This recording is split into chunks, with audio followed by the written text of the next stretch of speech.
Anyway, since we mentioned Skyrim modding, I think it's a good time to say that we appreciate all Skyrim modders. Yes. Especially as of late. These last 2 months have been fire when it comes to Skyrim modding. Yep. Every day you can go into the nexus of a fucking 10, 11-year-old game, see some insane new mod. It's a good time to be a Skyrim mod person. Shout out to my boy The Lootist, who just put out a quest mod. Go download it indoors, get it back on Hot Mods. That's the dude from SgtGimlinho team, right? That made his own quest. I actually wanted to try it out and didn't get a time. I am ashamed to say I still haven't actually played it, but I'm sure it's great. It's like an armor thing, right? You get an armor and a sword. Yeah, you get like some armor sets, and there's like some new dwarven creatures, and there's like a dungeon and a quest or something like that. Yeah, and some weapons. I will add shout out to mod authors that choose to release their mods on Nexus and keep it there. Yeah. Please stop Father, we know where this is going, but we'll save that to modding. It's not going anywhere. I'm just saying that's what modding is all about, and I have huge respect for authors who keep their mods on Nexus. That's all. Yeah, and keeping in the spirit of modding as well, because I mean, modding it's inherently a free and like non-exploitive thing. Like it's a community of people that just want to make things for a game and share them with other people. So shout out to the people that keep in that spirit. Honestly, best example of this, Serpa. Yeah. Keeps making really cool mods, never stops, and always puts them on Nexus and always like shares them with everyone. Yep. And he's really happy to like help everyone with everything. Those type of people, love them. Shout out exactly. Serpa. Are we gonna shout out? Are you gonna shout out everyone? Immersion God, I would say even. I fucking love. Always... GG Unit, the Lux guy. Bro, he's Markov stuff just came out. Yeah. Yep. Bro, he's so creative, and the dude makes patches for everything. And packs everything into a single foam mod, which is really, really admirable. Like, it's like not only do you make a mod that is incredible, like specifically, I guess, Lux, which is one of the best lighting mods that's ever created for Skyrim's engine, and it's like not only that he goes out of his way to create such an awesome lighting mod, but he also spends God knows how much time making patches for thousands of other mods out there in order to make it as compatible as possible, and then packs it into a full mod. I mean, again, like the first thing that I said at the beginning wasn't necessarily a jab towards anybody. It's just that I genuinely expect authors that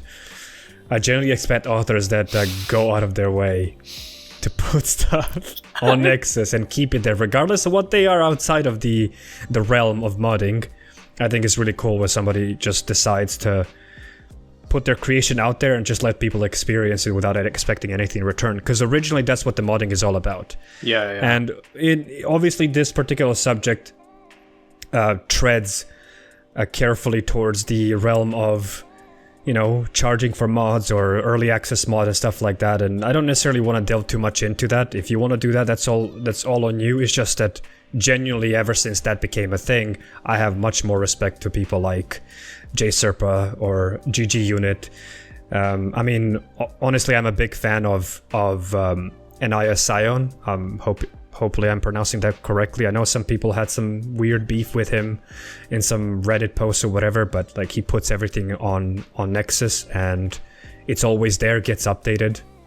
I think I said this before, right? We kind of have to be grateful for Nexus, that platform, because modding is a weird space when it comes to what's allowed and what's not. And Nexus is so freaking good, and it is the main site for mods. And out of this site, we've built communities, we've built, God knows what. So I just think we should be grateful that we have that site where we can do modding, get mods, upload mods, all somewhat legit, right?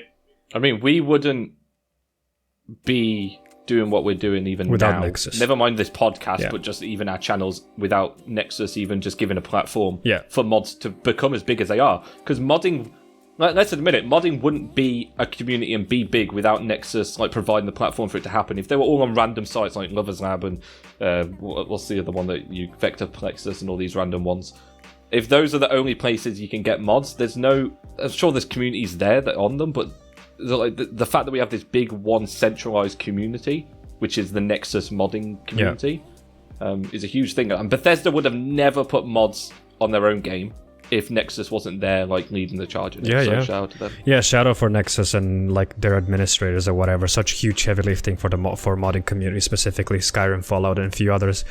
There was, that policy change, kind of like mini drama, whatever you want to call it. And I always respect authors' position of them choosing to do whatever they want. It's just that I think it's a healthy thing to recognize that Nexus has enabled a space for people to do what we're doing and experience each other's creations, and being a little bit ticked off at them for choosing to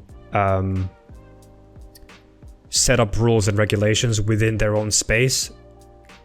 I don't think it's unreasonable position to have, but I think some people tend to maybe confuse that with just being overly angry over something that they shouldn't. Nexus is a great place for mods, and it remained neutral, and it remained a space for almost every single creation out there, even if it goes into the NSFW space. So, yeah.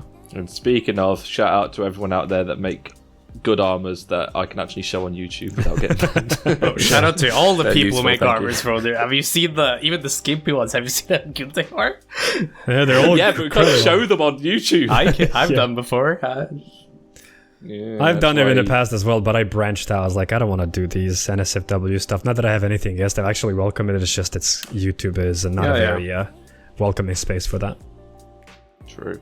I mean, if there's anyone to go by, MXR has been castrated by YouTube for a long time. So if there's any set an example of like, don't do this, that was probably one of the bigger ones. Yeah, it was one of the bigger ones. Yeah, and it's so maybe don't go down that route. Yeah, and it's even within the community that we're a part of already. So it's a good showcase not to do it, not to tread down that path.